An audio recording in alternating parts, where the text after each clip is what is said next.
La commission Dialogue, Vérité et Réconciliation, par son caractère inclusif et participatif, veut permettre au plus grand nombre d'Ivoiriens de prendre part au processus de réconciliation.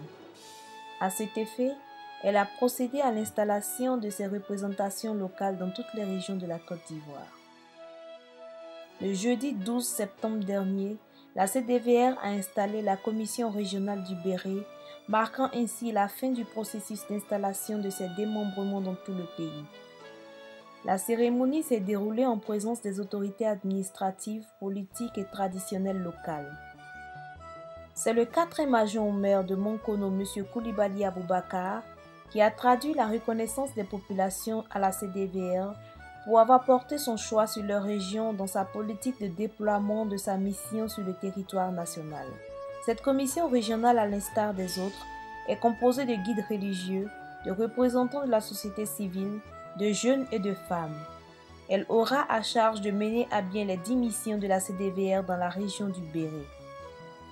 Mission que le ministre Abdoulaye Koné, commissaire central de la CDVR, a solennellement fait lecture afin que les populations et les membres locaux s'en imprègnent et appréhendent la tâche qui leur incombe.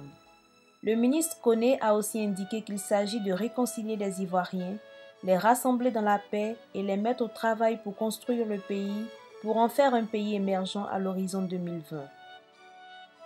Après avoir reçu les tests de la CDVR des mains du 2e vice-président de cette institution en la personne de Cheikh Bouakari Fofana, le président local de la CDVR, M. Karamoko Fofana, a, au nom des membres de son équipe, assuré que la CDVR de la région du Béret saura être à la hauteur de la mission qui lui a été confiée.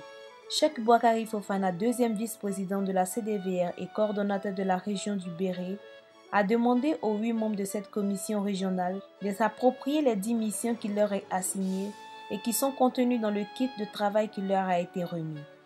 Il les a exhortés à un engagement sincère et les a invités à être des modèles afin d'œuvrer en toute humilité pour que la Côte d'Ivoire retrouve la paix. Car selon lui, la paix ne peut être possible sans l'adhésion vraie et massive des populations à un dialogue franc qui doit emmener à la vérité des faits, à situer les responsabilités, puis à la repentance et enfin au pardon et à la réparation des préjudices. C'est avec tous ces acquis et avec la grâce d'Allah que le développement économique et social et le bien-être des populations pourra se concrétiser.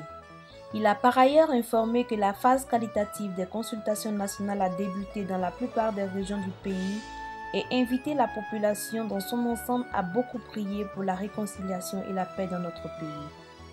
Ce sont au total 36 commissions locales qui ont été constituées sur l'étendue du territoire national.